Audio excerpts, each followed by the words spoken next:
We are going to go live here. Great to have you all. I am Erin Hub Cycling's Executive Director, and I am pleased to be here to talk about cargo bikes today. There's so much potential for bicycles to move not just people, but goods.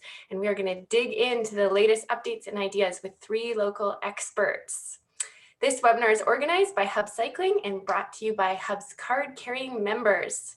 Hub Cycling's mission is to get more people cycling more often, achieving this goal through action, education, events, and research.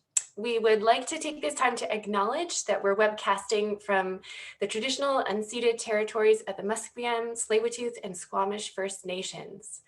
A special thank you to our members for making this programming possible.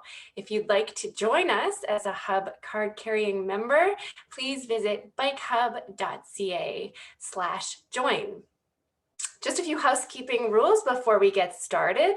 As you listen to the presentation, please use the chat to ask questions. We may not be able to get to all questions. We are looking for those that are especially topical and can be responded to reasonably quickly in this context. We'll give our speakers some time at the end to answer your questions after they've all finished presenting. Please remember to be considerate and kind. Moderators are standing by and will remove anyone who's being disruptive to the webinar. As a reminder, the meeting and all chat messages will be recorded. Please do not record or photograph the meeting unless permission is given, and don't share sensitive information in the chat. We will be sharing the presentation slides with you in a follow-up email later this week. We have a great presentation for you today by 3 very knowledgeable panelists. Sam Starr, a sustainable freight and cycle logistics consultant based in Vancouver. He brings over a decade of experience in global and service logistics, including final mile delivery. Sam has worked for logistics companies large and small, from FedEx services to corporate courier logistics. We also have with us Mike Zipf, Senior Engineering Assistant at the City of Vancouver, specializing in active transportation. His work includes developing guidelines for all ages and abilities cycling and new forms of micromobility. He has over 10 years experience in transportation planning. And last but certainly not least, Sandra Allen, a co-owner and director at Shift Delivery Co-op. Sandra has over a decade of experience teaching cyclists of all ages and abilities to be road safe through Hub and other organizations. Looking for new professional challenges, Sandra joined Shift, a worker-owned co-op that uses electric assist cargo tricycles to make deliveries all over the city. Since she started in 2018, Sandra has worked in many roles at Shift, from deliveries to logistics to HR. She brings firsthand experience of what it's like to be one of the trailblazers of last mile cargo e-bike delivery in Vancouver. We're so lucky to welcome these great panelists. Sam, let's get started with you, since I think you'll be providing us with a macro view of sustainable freight, and then we will go to Mike and Sandra for a greater understanding of the Metro Vancouver landscape and what it's like to be part of a business that actually relies on cargo bikes as part of its business model.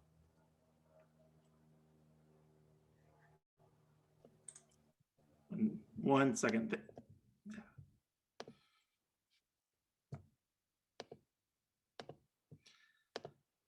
All right, great. Thank you, Erin, and sorry about that. Thank you, Erin, for the introduction. It's a pleasure to present with the City of Vancouver and Shift and Hub to talk about my favorite subject, cycle logistics and cargo bikes for business. The cargo bike has already started transforming urban logistics in cities around the globe. With COVID-19, the cargo bike has proven to be a resilient vehicle for urban freight, final mile delivery, and even as a replacement for your car, truck, or delivery van. With e-commerce changing the way we get goods, this is the problem. We need a solution that's better for our urban environment and for our cities. The potential for cargo bikes is enormous. These are estimates from the European Cycle Logistics Federation, and the potential of these e-cargo bikes for urban environments. As freight is the largest contributor to our transportation emissions, the impact of the use of this technology is huge. From lab deliveries, blood banks, fruit stands, butcher shops, a cargo bike can really be outfitted to do just about anything, as you see in the pictures here. When it comes to productivity, energy usage, and efficiency, there are numerous benefits. There are other benefits as well. These cargo bikes have been a game changer for Sainsbury and Co-op food stores in the United Kingdom. Each bike carries 300 liters of ambient temperature goods up front and 150 liters of frozen and refrigerated in the box in the back. By frequently returning to the store, they are able to deliver just as much as a delivery van can in an 8-hour shift. This is a European cost-benefit analysis for cargo bikes versus a car. A Canadian study is currently being worked on by our Greenway Conservancy out of Toronto, which is an organization focused on accelerating cargo bike usage across North America. While our North American numbers are on average a bit higher, given the size of our vehicles, the cost of e-cargo bikes, insurance, and the currency exchange, it's important to see the cost benefit these cargo bikes can have for your business. But how do we accelerate cargo bike usage in our cities? The answer is actually micro hubs. Well, one of the answers. In Oslo, DB Schenker, a global logistics provider, took a sustainable approach, reusing old shipping containers and constructing a hub to shift volume to low and zero emission vehicles, including cargo cycles. The hub opened in 2019, and DB Schenker stated that the key to its success has been collaboration with the city. It's a great example of private industry collaborating with municipalities. A Swiss urban logistics company provides a wide range of transport solutions, tapping into intermodality across a region. In this case, goods are transported on trains between cities, and local couriers on cargo bikes pick them up at stations for local delivery. We should consider leveraging our existing infrastructure, including our West Coast Express trains, our C-Bus, and our SkyTrain network for goods transport. And how do we get multiple delivery companies to actually work together? How do we make a larger impact? Well, doing that, getting the top 5 delivery companies in Germany to collaborate was not an easy task. This is the Komodo project in Berlin, and it sought to tackle that exact challenge in order to provide a central consolidation center to service the 95,000 residents of downtown Berlin with zero emission vehicles, primarily cargo bikes. These carriers have their individual shipping containers from which they sort and operate and store the bikes, and the facility is managed by an NGO. All of this comes from funding from various levels of government and collaboration across stakeholders.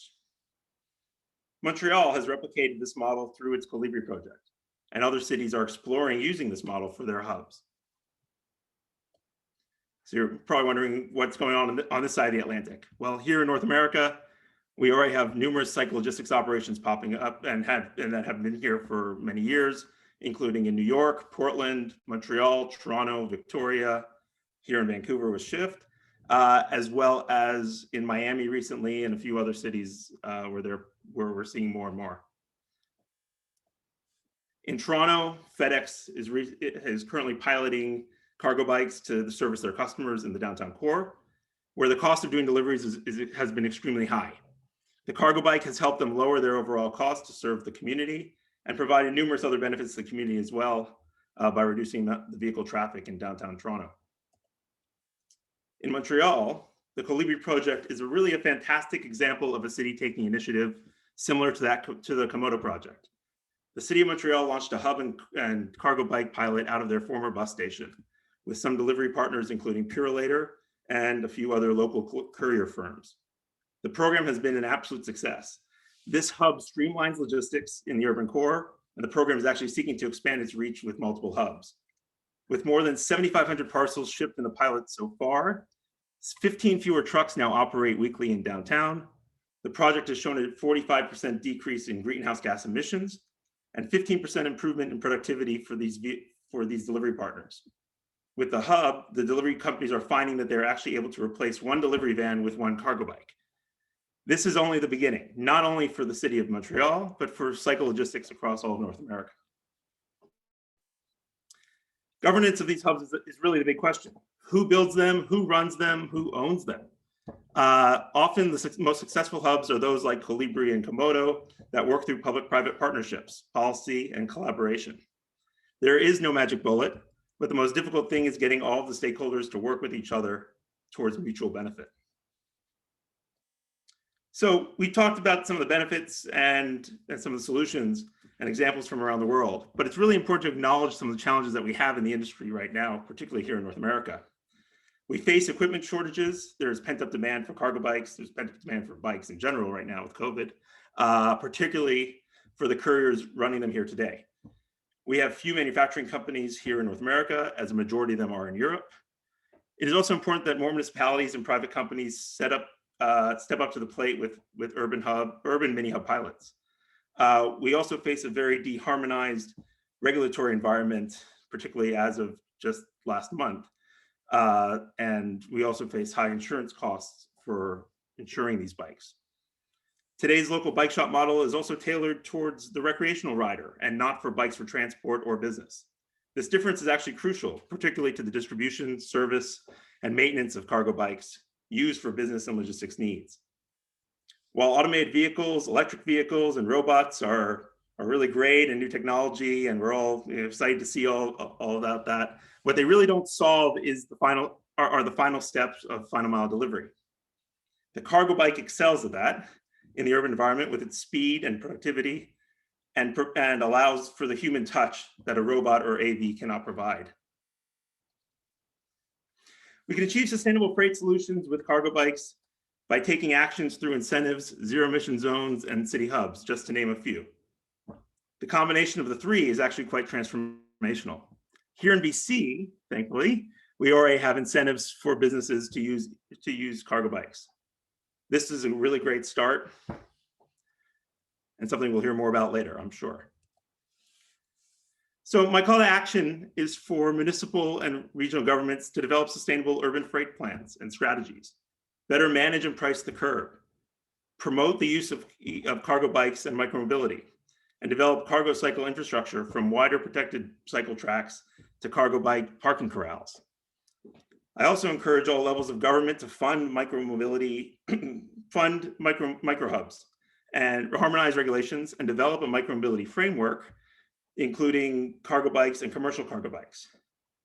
For the private sector delivery providers, of which I think a few of you are on this call, I encourage you to reevaluate your delivery models and design for the future with the cargo bike as your vehicle of choice for urban environments. There are solutions out there. And the four-wheeler in this picture is actually a reliable modular pedal assist e-cargo bike. This is in London. It's a vehicle that could be a game changer in Canada and North America, if only our regulations allowed for them. I like this quote from Mikhail Kovo-Anderson, who started Copenhagenized design company focused on planning cycling cities. The bicycle can get you to work, absolutely. What needs to be part of the discussion is how the bicycle can do everything else as well. Thank you all for your time. I appreciate it, and I look forward to everyone's questions.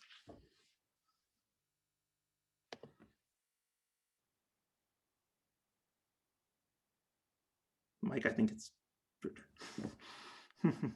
Yeah, thanks, Sam. Mike, you're up next. All right. Let's do this. Hello, everyone. Can everyone see my screen? I don't have feedback on that. Yes, looks good. Yes. Okay, great. I'm going to dive in then. Thank you, Sam, for your presentation. And I think I'm going to echo a lot of the things that you had to say, plus provide some City of Vancouver perspectives and insights. And thanks, everyone, for taking the time to be on this call during your lunch hour. Really appreciate it. Yeah, so today I'm going to talk about cargo bike usage at the City of Vancouver, our policy and regulatory framework, a little bit about our cycling network, which enables this type of biking and other types of biking, and opportunities I see for the future, or we see as a city. So just to start off, we see cargo bikes as part of a larger ecosystem of ways companies can provide goods and services, and that could be from as simple as someone walking to deliver services, such as this letter carrier, all the way up to the semi-truck. And there's a bunch of devices in between, and electric cargo bikes kind of fill some of that middle void. Also, each of these devices operates on different spaces and have kind of work better for different purposes. For the semi-truck is probably better for longer, larger goods movement. Cargo bikes probably for that kind of like last mile delivery. because these operate in different environments, for many years, these things like cargo bikes haven't really taken off because we haven't had the bike infrastructure or the to kind of enable these types of devices.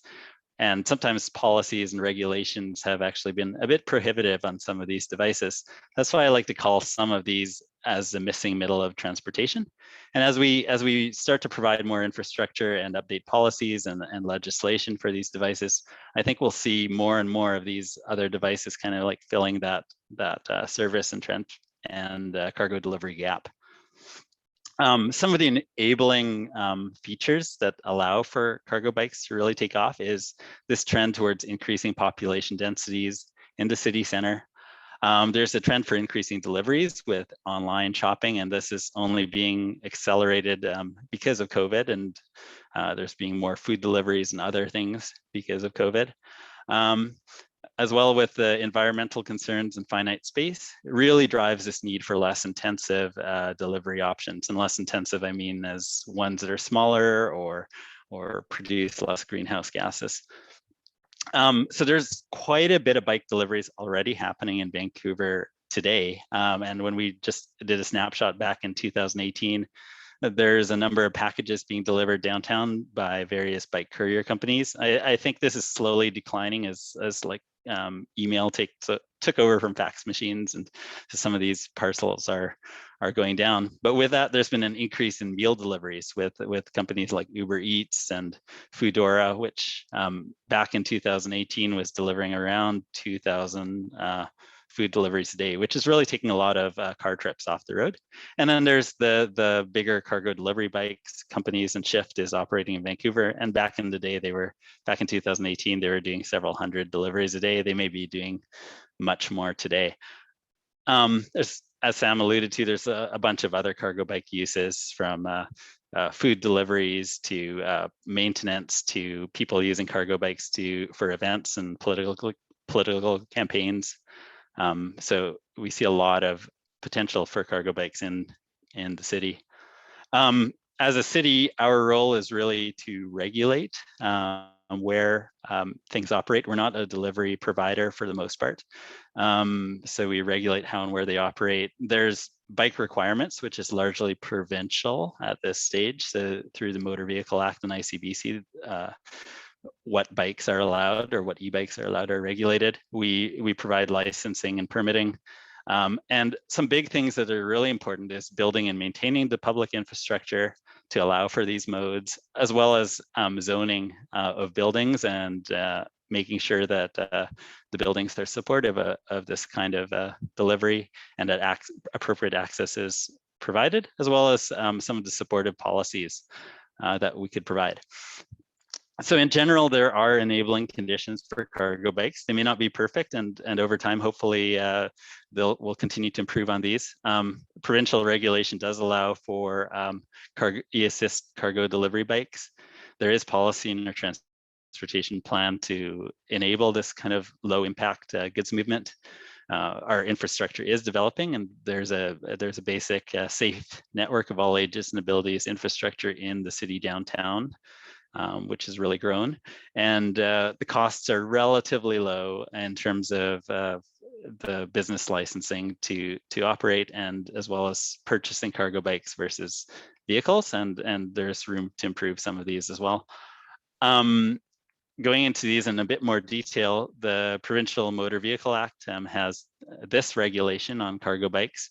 One of the things that Sam noted is that the current regulation only has allows for an e-assist bike of up to 3 wheels, which kind of rules out some of these more common 4-wheel cargo bike options, which we see in Europe and other places.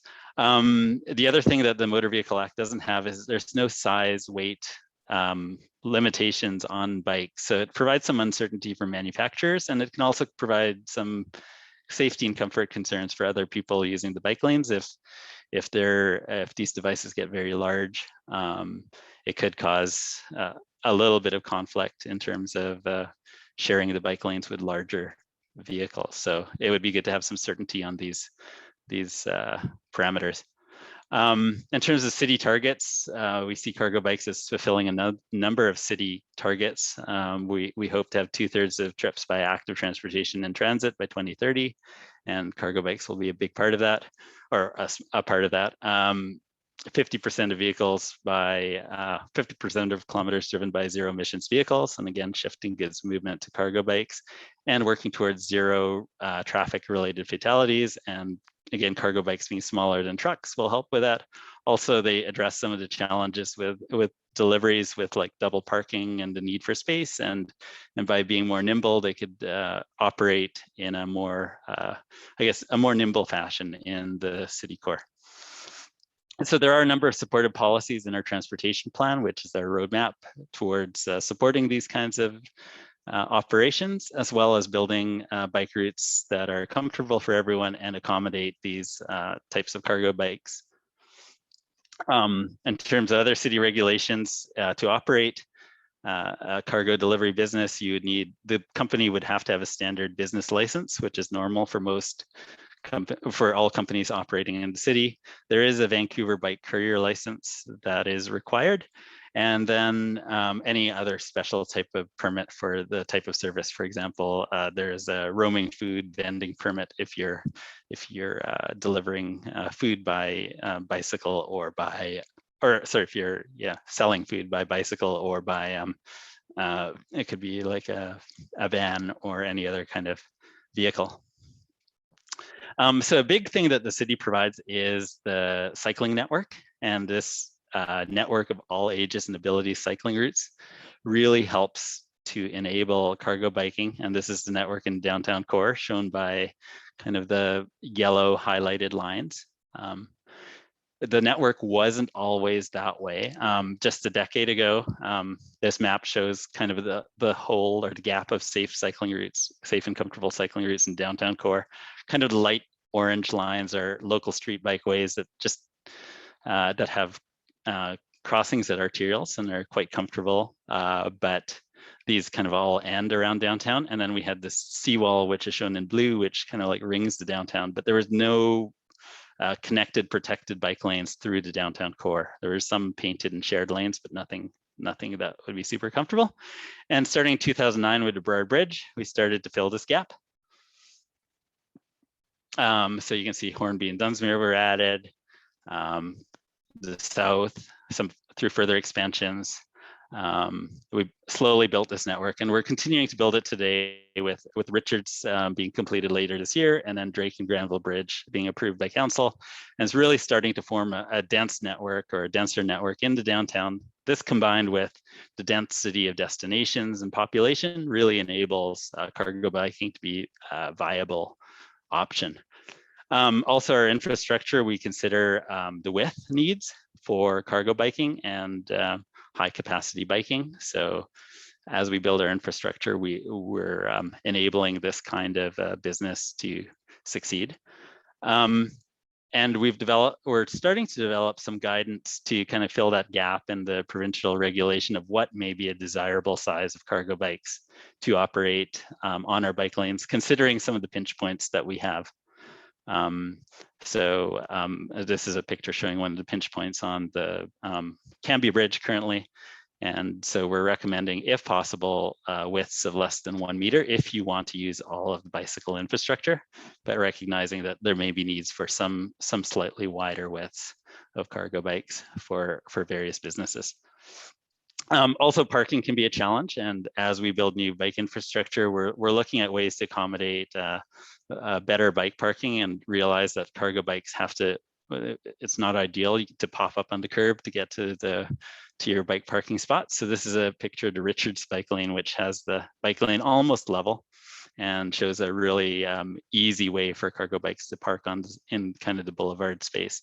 And not always possible, but as new bike facilities come online, we're looking at ways to accommodate this kind of parking. So some final considerations and thoughts is as Sam alluded to, there's various operating models and desires for micro hubs and other kind of downtown logistical centers to redistribute loads. Our preference as a city is to try and find a space working with providers for an off-street hub, as on-street space is often in high demand. It can be high cost in the downtown area. The price of parking or price of street space is quite high. And there's lots of demands on the use. And also there's some considerations of providing a container in front of someone's business or residence and kind of like the urban aesthetic of having that. So we're hoping to direct companies to look at off-street parking lots and other opportunities to create micro hub locations. So in conclusion, I think there's a very bright future for cargo biking. There's been lots of interest from various delivery companies. There's an alignment with business needs and city goals, and I think there's strong business case for these types of bikes being more efficient than truck delivery in some cases. And a variety of operational models that we've seen that may be viable. As Sam alluded to, there is a provincial bike subsidy for businesses. So if you are getting into the business, you can check out this link, and there may be some possibilities to get a refund on buying cargo bikes. And we look forward to working with companies who are interested in cargo bike deliveries now and in the future. So with that, thank you very much. And I think I'll turn it over to Sandra for the final presentation. Thanks very much, Mike. All right, continue.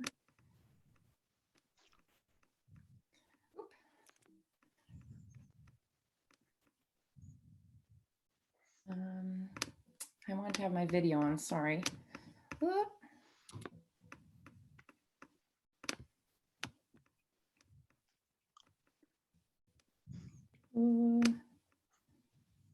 I don't know how to get my video on. Oh no. Jeez. 1 second, folks. Sorry. Oh, there it was. Of course, as soon as I leave. There we go. Hello, everyone.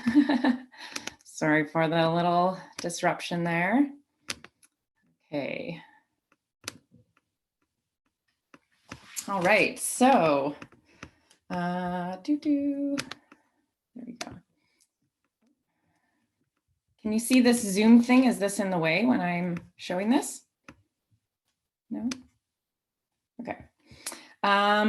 All right, so yeah, as Erin mentioned at the beginning, I have been cycling around Vancouver for a very long time, hauling all sorts of things. I used to actually work for Hub as an instructor. Yeah, and now I have these perspective of 3 wheels. It's a whole different thing to be a delivery person using an electric powered trike, and I'm excited to share this with you today. I was asked to speak today on the firsthand experience of shift. Sorry, Sandra, it's Kathy. We can't actually see your presentation. I think you can share your screen. Okay, sorry. Oh, I'm more of an in-person kind of person. Okay, let's try this again. Share screen. There you go. And there we go. go. Yeah, perfect. Okay. View. Let's go to present mode. There we go. Is that working? Perfect. Okay, sorry about that, guys. All right. I knew there was going to be a glitch at some point. All right, so yeah, as I was saying, I have the perspective of 2 wheels and now have the perspective of 3 wheels. Yeah, and today I was asked to speak as a co-owner and director of Shift on the first-hand experiences of Shift, some of the challenges that we face, which have already been touched on a bit by Sam and Mike, some of the changes we saw during the pandemic, because it definitely did affect our business in a lot of ways, and then some future ideas that we want to see. Yeah, so at Shift, I love to say that we shift goods, we shift gears, and we shift perceptions. So it's an appropriate name for us. Yeah, first off, a little background on Shift Delivery. We are a worker-owned co-op, and it was founded in 2011 by a group of young, passionate students who came together with a shared vision to reduce the impact of goods movement and to create empowering green jobs. And so this year will be our 10 years in business. The who, what, where. With a fleet of 12 tricycles, we are able to do a lot. So we work mostly with independent businesses. We deliver, at this point, 98% food, mostly groceries and prepared meals. We do a lot of deliveries to groups in the downtown east side. So we're bringing meals to people on a regular basis. And then about 2% parcels. Definitely before COVID, we had a lot more diversity, but we now do more deliveries with less clients, which is interesting. We deliver mostly about 10 kilometers out from home base, but most deliveries are within 5 kilometers. And trikes really are best at last mile delivery. So us going further is not as ideal, and that's why micro hubs are really important. Yeah, prior to COVID, we mostly delivered to businesses, and now we almost exclusively deliver to residences. We work 7 a.m. to 9 p.m., 365 days a year, no matter the weather. We have 100% of our fleet working on Mondays and less on other days. And we've realized that perhaps shifting when deliveries happen can help balance out traffic. And just to give you an overview, in 2020, we made over 40,000 deliveries and rode over 100,000 kilometers. So that just really shows how much you can take away from large vehicles to make our cities feel a lot better. What can a trike carry? They have a weight capacity of about 500 pounds. The cargo boxes, the first ones were created by us, so we had them built for our trikes, and they're 3 feet by 4 feet by 4 feet, so about a pallet, the size of a pallet. We have fit everything from 20 Rubbermaid bins, a pallet full of boxes, over 24 scoot bikes, loads of laundry, big hot boxes, or cambros as they're sometimes called. Yeah, basically if it fits and we can carry it, we can load it into our trike. So yeah, there we go. Yeah, there are a lot of benefits to using trikes and bikes. One of them is benefits to the workers. So for Shift especially, we're democratically owned and operated. So we have opportunities to do more than just deliver. We run the company ourselves. All of us love working outdoors and being active. It gives you great mental and physical health benefits. You really feel connected to the city and the communities that you're delivering in. And honestly, it is very, very fun to ride a giant tricycle for your job. We also love being part of the community, working with local businesses and organizations. We really do feel like we're providing a vital service, especially during COVID. Yeah, we've done a lot of events. This is us at the Pride Parade, where we carry speakers and provide the music for the parade. We've also done events with Hub, which you'll see some of those coming up. There's also benefits to the citizens. So we have front door delivery, which is accessible for people with mobility issues. There's less noise pollution. Trikes are naturally quiet, but we also use a bell or our voice before a horn. We in training, we talk about the horns are for cars and the other stuff are for the rest of the people. We can work within dense building areas. So we're really great at places like Olympic Village and Gastown, where it's tricky to get around. Strathcona, trikes are wonderful in those sorts of areas. It's a lot safer. We have better visibility than cars and trucks, and we move at slower speeds. We're also more maneuverable and use less space, which means we are really good at parking.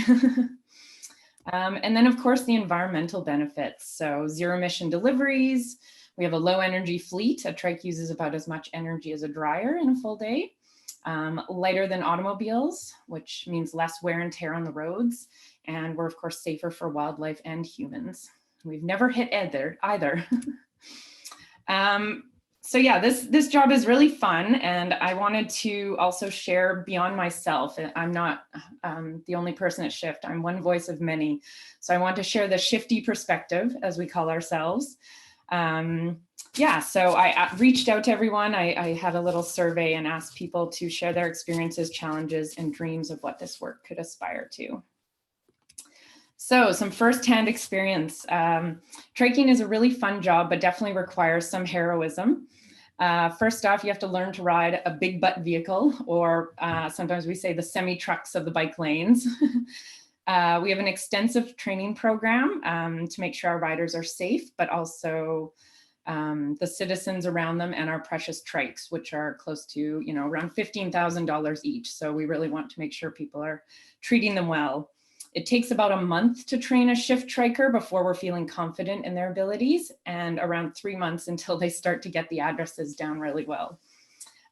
You must be willing to ride that vehicle in all weather conditions, and also willing to do roadside repairs, as you can see. One of the issues with trikes, this one photo shows that sometimes they stop working in the rain, which is a very unfortunate thing in Vancouver. So we figured out how to tow dead trikes back.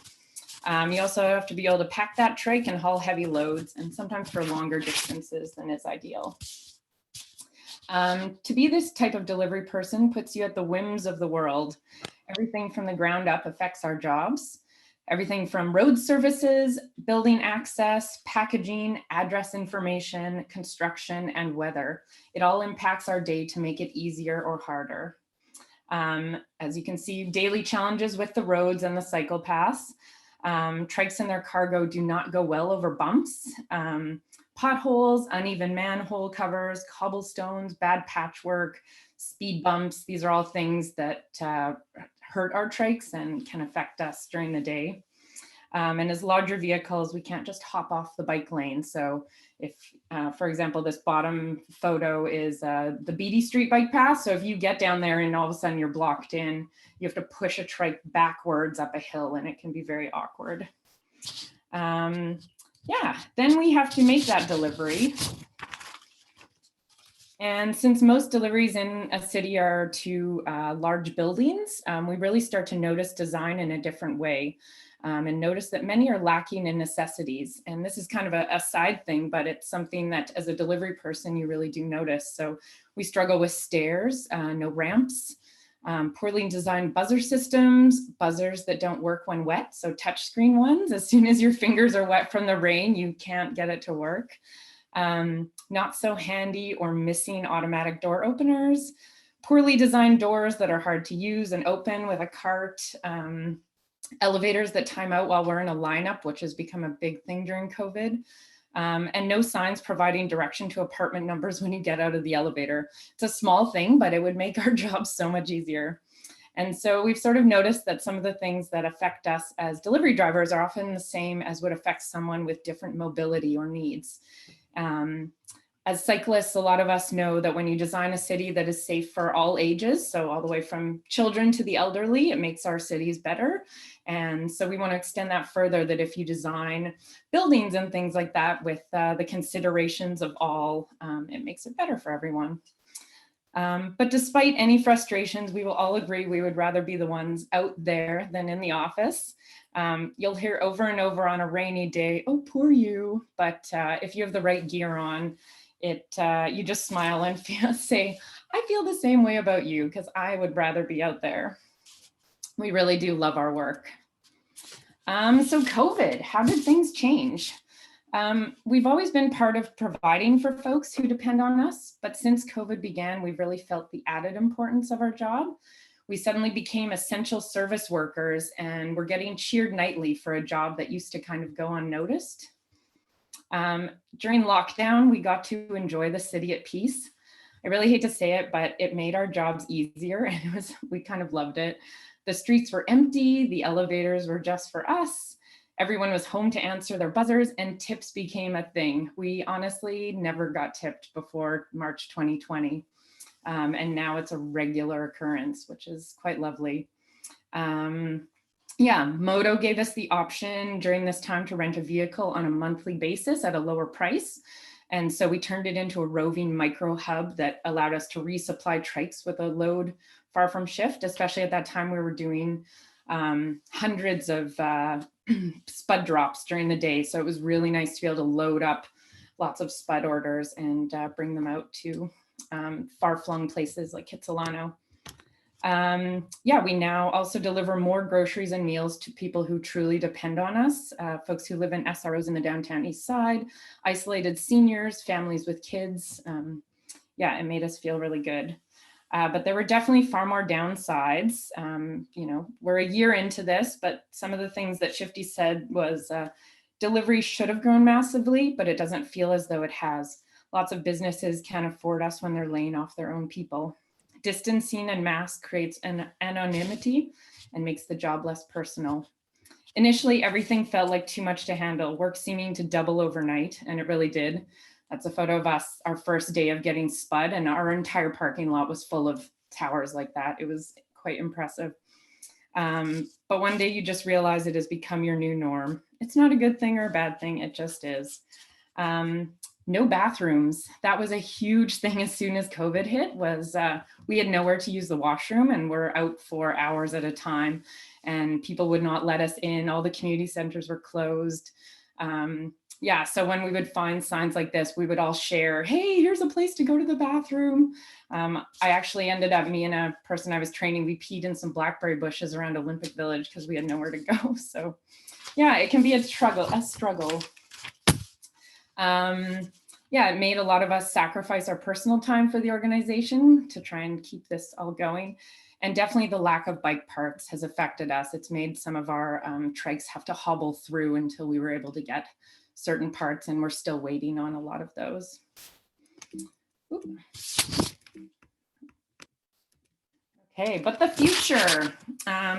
We're hoping that, you know, there's a great future for all of this as Mike and Sam were showing. So some ideas that we have are cargo hubs where companies can share space for trikes and bikes, have mechanic shop, tools to share, financial subsidies for businesses that replace vehicles with trikes, make it easy to purchase cargo trikes and bikes. Oops, sorry. Oh, there we go. Make it easy to purchase cargo trikes with clear legislation and guidelines. I know Shift has sort of operated in the gray zone. We were a pilot program just until last year, so almost 10 years in before we were able to remove that. Yeah, and it's just been a little tricky figuring that out, so making it easier moving forward. Definitely reallocating road space to make car-free zones, limit vehicles, large vehicles in times and areas. Especially like Water Street and places like that where we're just destroying that street with big vehicles, and it would be nice if just trikes and people could go around there. High-speed bike lanes for trikes and e-bikes was an idea somebody had. Cycle lane task team to monitor, report issues, and clean. We often see issues. Sometimes we send it to 311, but we're often busy, and we would love to do more of this. And you know, we're on those bike paths every day, so we would be really good people at helping to take care of them. And preloaded containers prepared at origin and loaded onto trikes. So utilizing that rail system and the bus system and things like that. Yeah, it's something that's already in Europe, as Sam was pointing out. So we'd love to see more of that in Vancouver.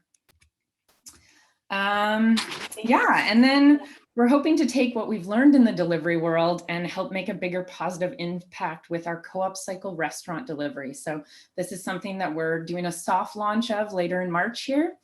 So stay tuned on social media. We are going to be working with local restaurants. Our first launch will be around Commercial Drive.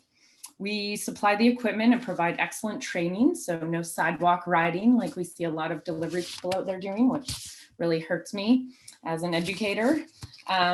People will be paid by the hour, so no need to rush through and do a bad job. And definitely health benefits being part of a co-op, all the usual good shifty stuff. So as you can see, we're a hopeful bunch. We have big dreams for how this can work in Vancouver and beyond. And yeah, we really look forward to working with more people to make this a reality and grow this industry in the future. Yeah, I'd love to also mention that you can contact me after this if you want to talk further, or also to apply to work with us because we're currently hiring.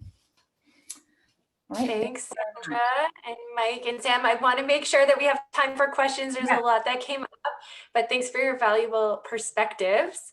So much food for thought on this lunch hour. I love the idea of a whole crew of cargo knots coming to a city near us. There's just so much potential, as you've all been talking about, and it really resonates with me, of course, to see cost savings, traffic congestion reduction, all the other benefits. So let's dig into some of these questions. One is around sourcing. It seems like sourcing cargo trikes and other micromobilities seems like a challenge. A lot need to be shipped from Europe. Do you have any advice, any of you, for consumers or bike shops or retailers? And is there financing for that kind of thing? I guess I'll take that one. I was actually kind of curious about what Sandra was going to say. Sorry, I realized I was zoned out looking at the chat. That's okay. Yeah, this is definitely. I'll just say this is definitely a challenge. Mhm. There are definitely limited brands that are available, particularly here in North America. That being said, some of the other companies that are out in Europe who would love to get into the market here are, kind of struggle, especially given current supply shortages, as well as just getting market access. So are they going to use the local bike shop model, or are they going to ship, or are they going to sell direct? That is definitely, that is a lot of the difference here between what we see with cargo bike manufacturers versus, let's say, your standard bike manufacturers that are going to go through local bike shops.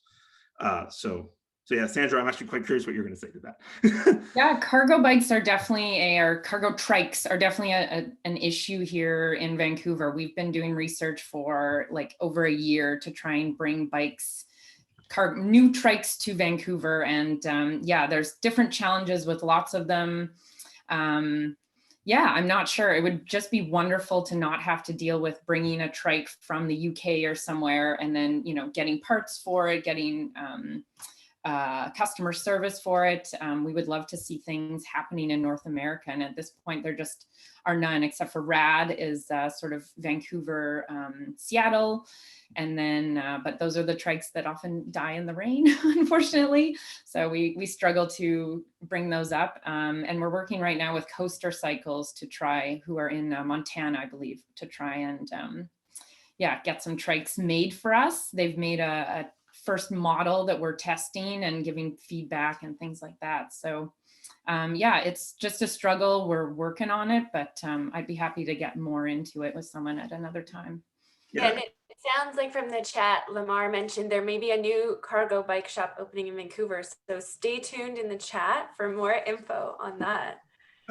Erin, I just want to add one thing. Like this is, the challenge that we have with getting bikes from Europe is actually something that I think if Canada had more harmonized regulations and was pursuing more harmonized regulations across the provinces, could really open up the market for local manufacturing or licensed manufacturing, and that is something that will help us lower the value of these the cost rather of these bikes for everyone. And also create more of a made in Canada product. So that's, I think, something that we should also be keeping in the back of our minds, that there is that great opportunity here. And especially as we look to get out of COVID and move forward from that, I think that is something we should consider. Mm-hmm. Great. There was a related question around if there's any cargo e-bike shares. And I think I saw one online just yesterday in East Vancouver, but do you know about any other e-bike shares, cargo e-bike shares? So yes, I also saw that announcement in East Vancouver. That was the first time I had heard about that one. There are e-bike shares actually occurring in Europe right now. There's one called Cargaroo based out of the Netherlands, and there are a few others as well. And they have been doing e-bike sharing for quite a while. I believe there's definitely quite a demand for this, as well as integrating e-cargo bikes into our existing bike share and e-bike share networks. So I think that is definitely there, and definitely pent up demand there. Great. Mike, I have a question for you. Does the city of Vancouver use cargo bikes for their public services like maintenance of parks, cleaning streets, waste collection, and using bike couriers for delivery? That's a great question. Currently, we do not. We did have a Green City Scholar and Parks Board look at it and look at some possibilities. And I think it's a great avenue for us to explore moving forward. There's been some talks, but we've actually never gotten over the barrier of kind of learning how to use something that's, I guess, a little bit new, and how to figure out all the hurdles. But yeah, certainly something to investigate in the future. Great, thanks for that. I know this is an issue for some of us, even that aren't riding big cargo bikes, but how do you deal, Anja and Mark kind of both asked this, how do you deal with bike lane width requirements for freight delivery when they're too narrow, and are there plans to widen existing lanes locally? So the question about bike lane width requirements.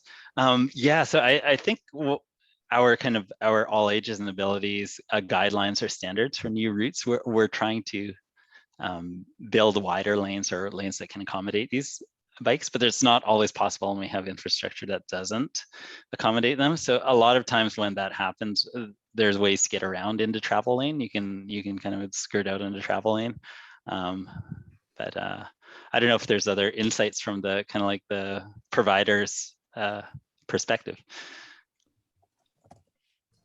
Yeah, Sandra, I think you kind of touched on this with those images of not just narrow bike lanes, but also obstacles, unexpected obstacles in the bike lanes. And I mean, out of your average day, how much of the time is that a big problem? I would say you come across a blocked bike lane at least twice during a delivery day, if not more. Yeah, it's a constant thing that we post. We actually have a joking chat thing called shit blocking the bike lanes. And we have so many photos of like, it's often cars parked on it, unfortunately, which is the annoying thing, or that they've pushed those planters, the not solid bike dividers into the lanes. I do love separated bike lanes and that they're protected, but yeah, when those things get shoved into them, bike can just go around, but a trike, you're like, no. Yeah. I Okay. was going to say in Copenhagen, which is a city that has lots of cargo bikes, one of every 4 or 5 families actually has a cargo bike. The lanes there are about 2.2 meters in width. So I was happy to see the slide that Mike showed about the sort of the guidance that we have here. Yeah. And that's a unidirectional bike lane that's 2.2 meters in width. So if we're looking to design around cargo bikes, that is definitely one. Bigger. Yeah, exactly. One way at each time. Yeah. Particularly for the corridors where these bikes are going to be used. Yeah. That said, I'll just have to chime in that I don't necessarily think we want cargo bikes to continue to expand and get bigger and bigger, because I also have to be cognizant of the kind of the comfort impacts they have on people using these all ages and abilities routes. And if as this scales up, we don't want to discourage people from cycling because they're scared of cycling around large cargo bikes. So in the future, I think there would be an interesting discussion as to like how big is appropriate and what is the right size for these. And I think we hear a lot of complaints about these motorized scooters being too heavy and whatnot, and cargo bikes are bigger. So it'll be a very interesting discussion. Yeah, I agree with you. And that's actually an interesting segue into another conversation that we could take on for an hour here, which is about the 3-wheel rule. Because if you actually have a 4-wheel bike versus a 3-wheel bike, that 4-wheel bike can take on a smaller footprint and be narrower and still carry the same amount of weight. So yeah, I mean, we can go on forever on that one, but yeah. Although I love my turning radius of a tricycle, I gotta say, like, it's wonderful. Yes, they are very new. Discussion these days about what kinds of vehicles should be in those lanes as well. We've had a recent, legal challenge around mopeds and e-bikes that may function differently, may or may not have functional pedals, etc. So yeah, I don't know if any of you have a perspective on how the legal regulations need to change. There was a little bit in some slides about that, but anything you want to add? I guess I really like somebody mentioned that it's about in the chat, it's about torque, not necessarily speed. Yes. And so allowing us to have the right wattage in our power to give us that torque to do the deliveries around a hilly area and, carrying weight is one thing. So we do limit our speed at shift. We have, they can't go over 30 kilometers an hour. You can put a speed limiter on them. And definitely, I think training at this point is just a big part of it, just making sure that people are really respectful. And so that's one thing about, the individual going out and buying an e-bike with a throttle. They can set it to kind of whatever they want. They can use the bike lanes, they don't have to go through any training or anything. Whereas at least with, industry users of these, that we would all be hopefully training people to use them in a respectful way. But like, we don't take the seawall with the trikes, and we choose certain bike lanes that, are less busy for sure. So that, we're not being disrespectful, because we want to be able to use those and not scare people away from shift. We want it to be a friendly part of the community. Yeah, the province of Ontario just released some new regulations just yesterday. So I don't know how many of you have had a chance to actually read through those, but is there any related thoughts on what they've introduced and what you like or what you would change? Just to, oh, go ahead, Sandra, if you want. Oh, I don't know them, I was going to say. Oh, so I've spent a little bit of time with these, and I know we could, and I could spend a lot more time on these, but I would actually say that highlighting what Sandra did say about power versus torque, it really is the torque. And one of the differences between that new regulation and the actual, and like, let's say European regulations, is that European regulations have a nominal value of 250 watts. But what that means is that it can actually have an instantaneous value of like 1,000, that motor can hit an instantaneous value of, like, say, 1,000 watts in order to achieve its highest torque rating. So, I mean, not to get too engineering on everybody, but if we think about nominal power, like, it's really not the power that we're looking at, it's the torque in order to move this cargo, particularly up some of our steep hills across Vancouver.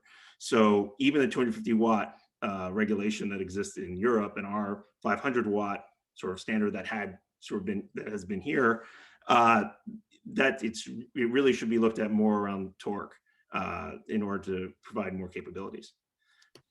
I was going to add, if we're looking to kind of harmonize guidance, I would look more towards European regulations than things that are in Ontario, because I think the Europeans have a head start on us and have figured out how to kind of incorporate these types of devices in bike lanes and have a better regulatory framework in place. And then that would allow us to also use European manufacturers and other things if it was kind of like a much more standard approach.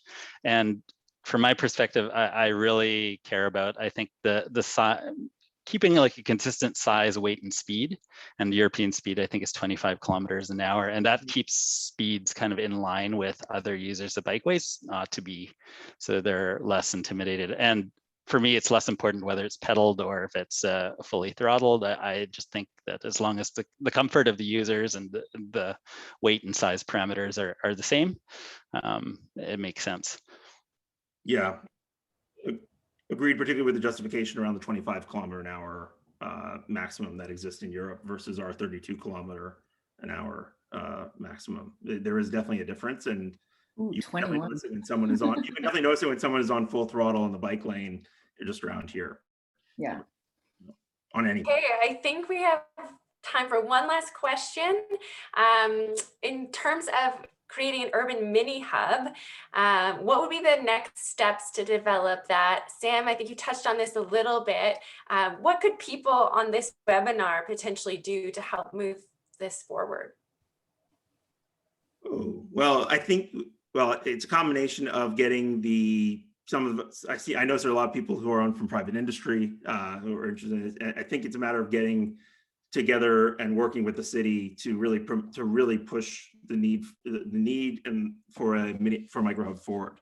I mean, that is really these micro hubs really succeed when they are public-private partnerships, and getting the city to go ahead and develop a program very similar to that of Montreal or Berlin that I shared earlier would really help propel this forward, and getting that group of service providers, and even let's say a grocery store like Choices that maybe wants to get involved in this, or Spud that wants to get involved in this as well, to do that would really help accelerate this. Yeah, at Shift, we've been trying to work on micro hubs for a while, and it's definitely finding space. So we're trying to now partner with other people, or find, people that we're already delivering with that maybe have some extra warehouse space that we can start.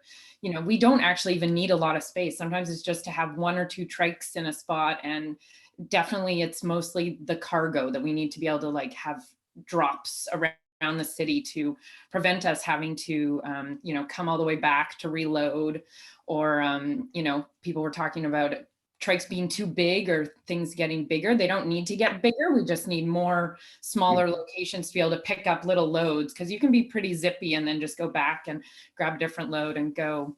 yeah, we've struggled with sort of city zoning and finding parking lots. And if we want to put a container on it, then there's all these rules and regulations, and it's definitely kind of slowed us down. So we currently actually have a grant to work on this. And so we'll be, after this, I'm like, ooh, people in the chat are talking about this. Let's connect and get some things moving, because this is the next thing. And Shift would love to work with other people so that we don't have to just carry this ourselves and make it bigger immediately.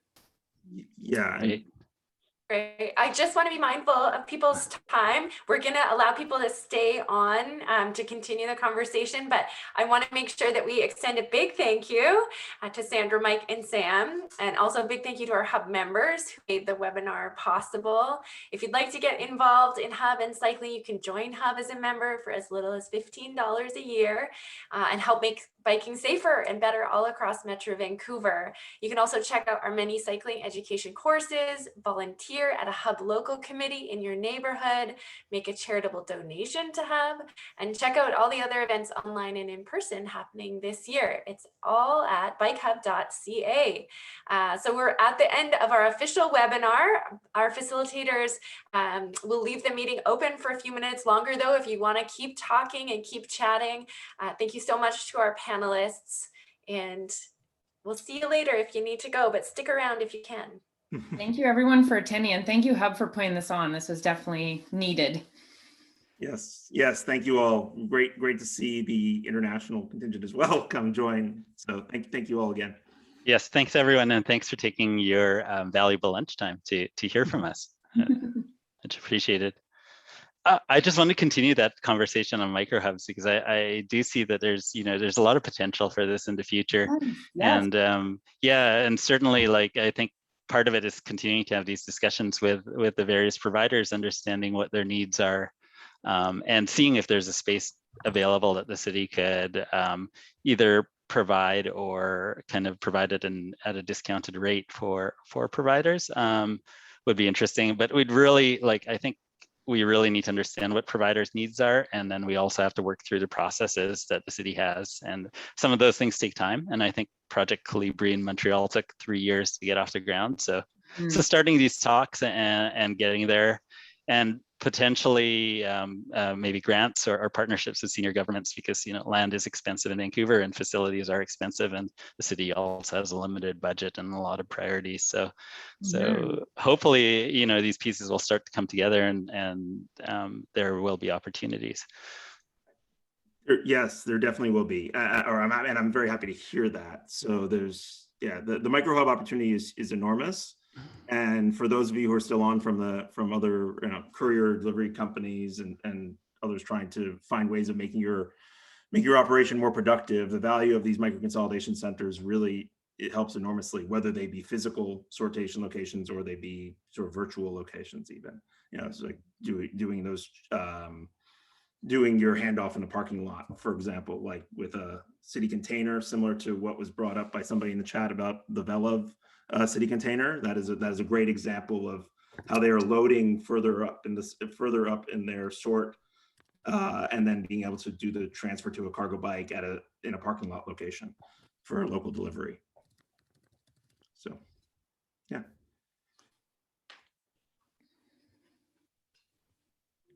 Excellent. Well, you still have a wrapped audience. There's quite a few people still listening in and asking questions in the chat. So it's clearly a topic of interest for people, but definitely we know you have busy lives. So don't feel obliged to stick around if you need to head out. Mm-hmm.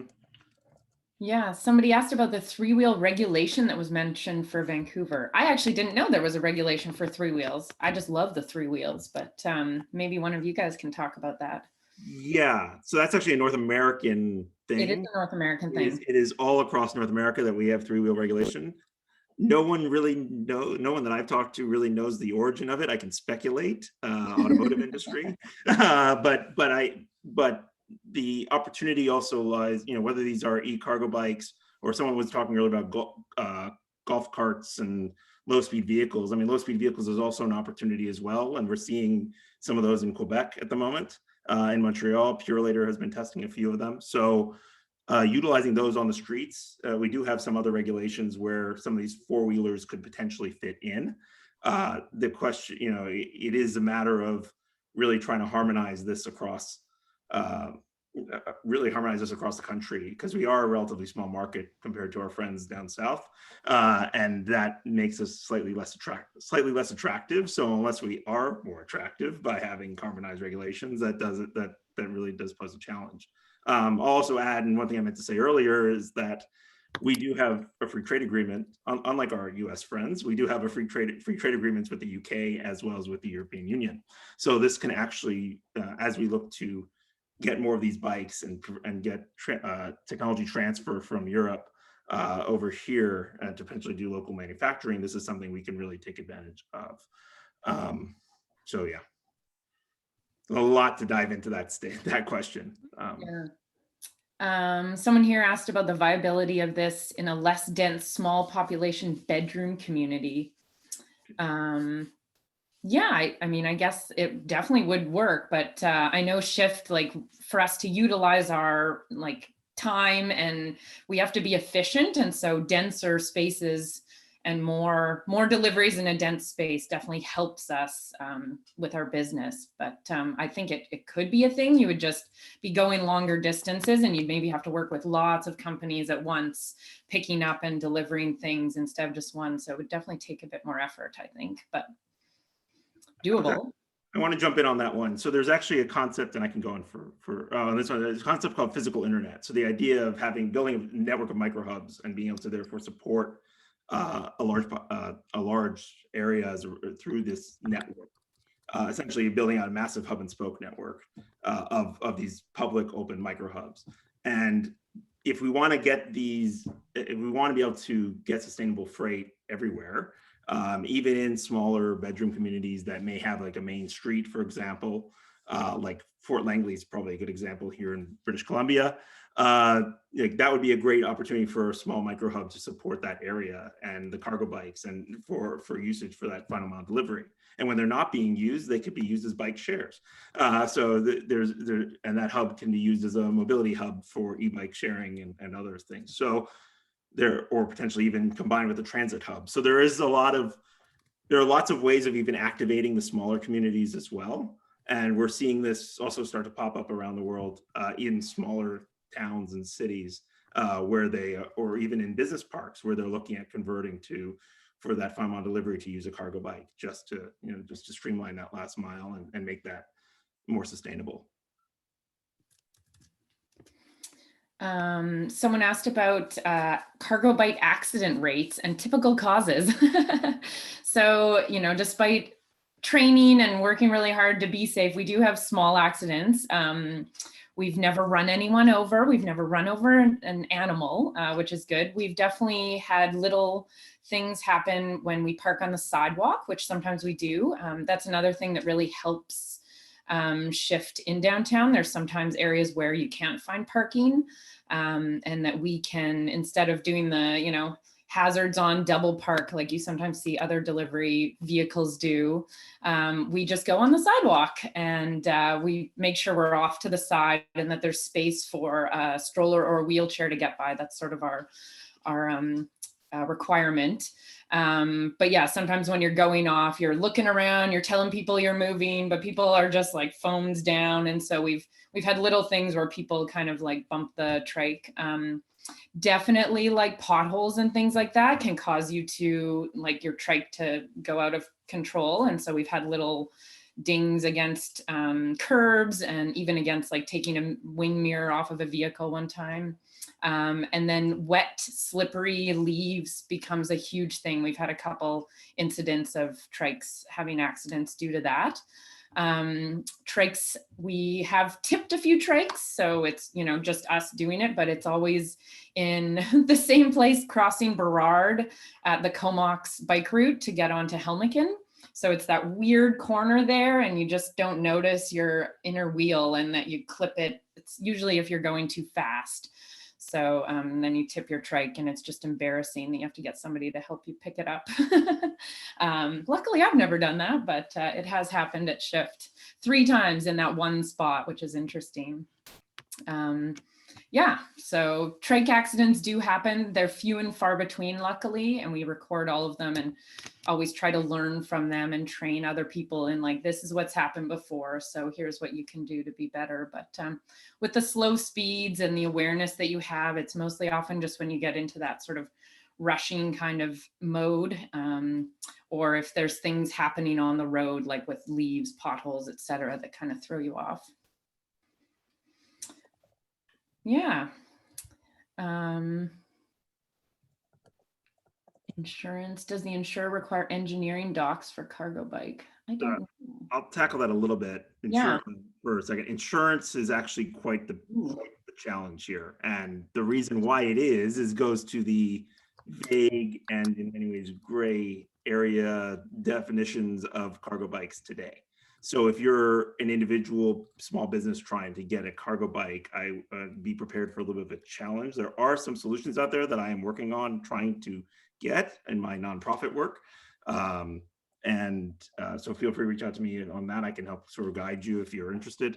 But we are still working to try to, the challenge really is a lack of definition and lack of safety standards. And one of the big things that Europe has, let's say, over us is that because they've clearly defined what is a pedelec, what is a cargo bike, and the different levels of, what requires insurance, what requires licensing, et cetera, for the different styles of cargo bikes that they have, the European business world understands, and industry world understands what these vehicles are, what safety features they have, and therefore is able to sort of be able to create, some insurance around it. With our sort of very vague definitions, and it's really difficult, and especially here in Canada with our provincially designed insurance programs, it is very much a challenge that we're finding. So there's a whole lot more to that. I do not, I see Navdeep asking whether there be new insurance products available. I do not know the answer to that question. I would love to know the answer to that question. Perhaps we can go talk to ICBC on that one. But there's insurance is really very much a gray area. And part of the reason I was originally hesitant about showing that sort of cost benefit analysis on the cargo bike is because the insurance number on there is very, very low compared to what you would find here. So just as a reference point, it doesn't change the cost benefit, obviously, of the bike as much, but it still is definitely much better than your delivery van or car. But at the same time, we do have some higher costs there.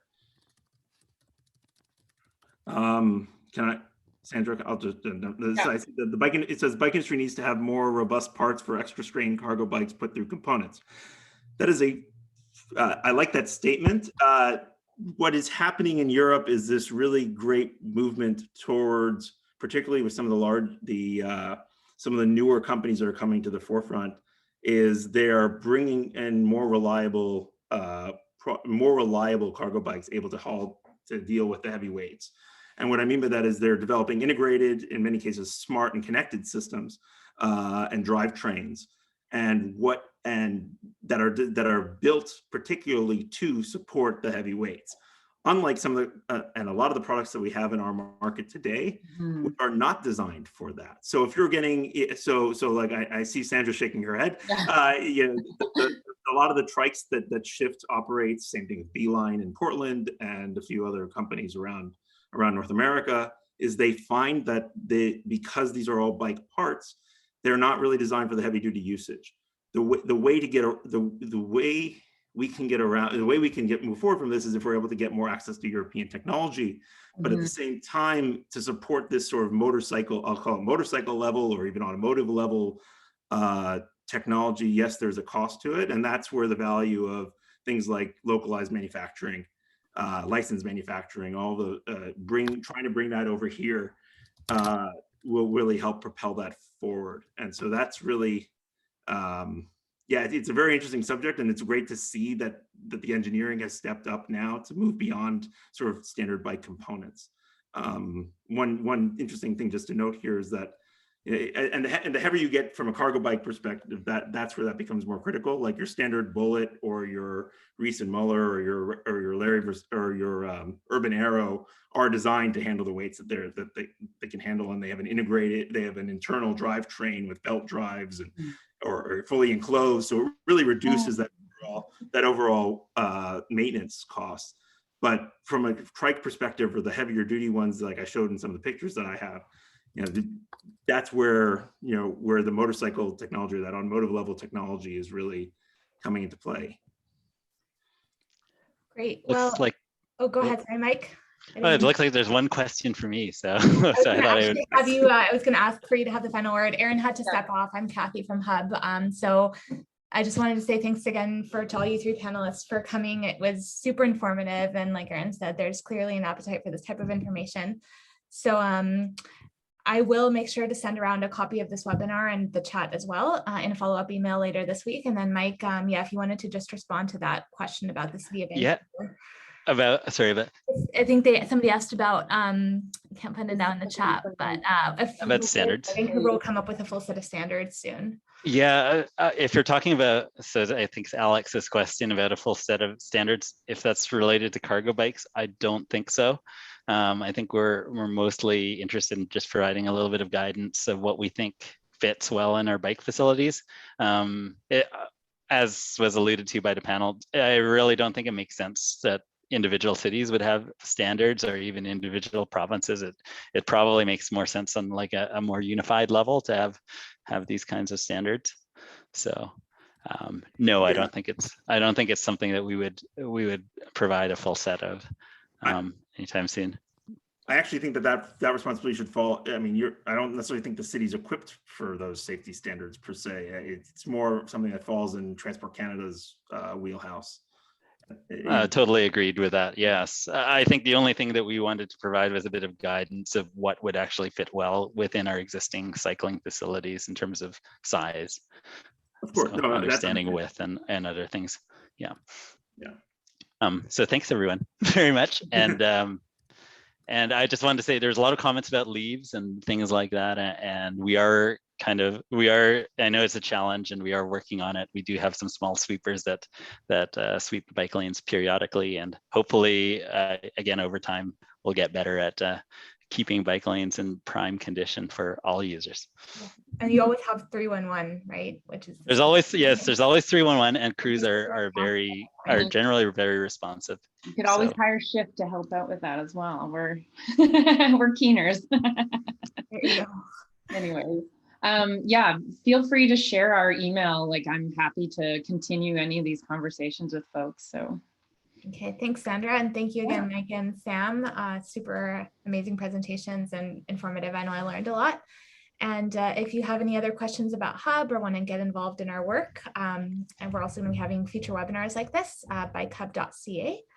And I'll make sure to follow up on this presentation with an email by the end of the week. Cool. So thank you again very much. Thank you all. Thank you, everyone. Bye. Bye. Tuning in from. Bye. Have a great day. Bye. Bye.